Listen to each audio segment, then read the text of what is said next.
Are you wondering how to factory reset your wireless Wi-Fi repeater? So there are actually like a couple different of these versions, but all of them either have like a reset hole or also a reset button that you simply have to hold. But first make sure your device is actually turned on and it has been running for maybe like a minute, so it has booted up.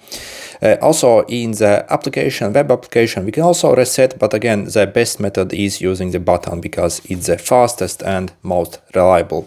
So essentially it will clear all the settings on it, all the Wi-Fi connections, passwords and stuff like that. So you see, to reset, I'm simply, for example, on this unit, grabbing like a needle or also a SIM ejector tool and simply shoving inside here. But again, make sure it's actually turned on. You will see that, so you see I'm simply inserting inside and there is a button that clicks. So wait for a click and hold. Let's see how long it takes. As you see, this blue light will start flashing on mine. So maybe hold for 10 seconds and then release. Maybe your unit is a bit different. They actually have like different manufacturers. So again, simply insert here and hold for 10 seconds. So, and let me show you how it actually looks when it's resetting itself. So you see it will blink like this, then it shuts down essentially and reboots. So at the moment it has reset all the settings in it and it's booting up. So let's see how long it takes to boot up and be ready. Also, I quickly show you how to like connect as well to it. So you see at the moment it's done. So we can start connecting to it. So there are two ways how to connect. You can either like use a PC or also a phone, it doesn't matter. So in your Wi-Fi settings, simply open your Wi-Fi settings and it should create its own Wi-Fi network that you need to connect to. So it will be called something like this. So on your PC, again, simply open that network and also it should open automatically a web page for you.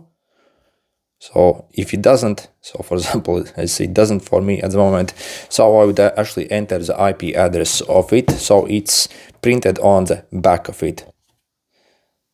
So see over here, it's either of these two addresses. So this newer units which I have here uses this one. The older ones, if you have a bit different one, this address. So you would simply enter in your address browser this one.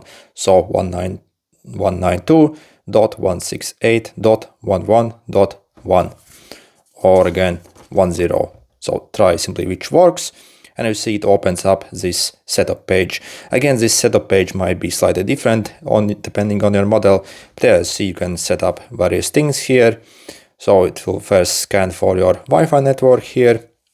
By the way, if it's asking for username and password to log into this portal, it's admin and admin, both for username and password. Also, make sure your router is running in 2.4 GHz because this unit only supports at 2.4 GHz. If you have the 5 GHz on your router, this device won't even be able to find it. So yeah, if you're wondering why it's, for example, maybe not finding your like Wi-Fi network, most likely it's simply running in the wrong frequency. So go to your router and change the frequency to 2.4. So you see, I can then select, yeah,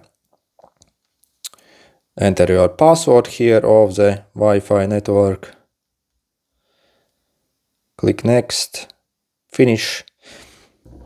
And it takes maybe like 20 or 30 seconds to finish the setup. So simply wait a bit. And once finished in your Wi-Fi, you should see a new Wi-Fi appear. Pretty much the same name as like this one, but so you see it hasn't finished setting up. Let's wait for some more. So you see essentially a new Wi-Fi network appeared for me with this EXT at the end. So again, this is my original Wi-Fi network and this is a boosted one. So coming outside from this, and then you simply connect this to start using the boosted signal from this device here. Okay, good luck.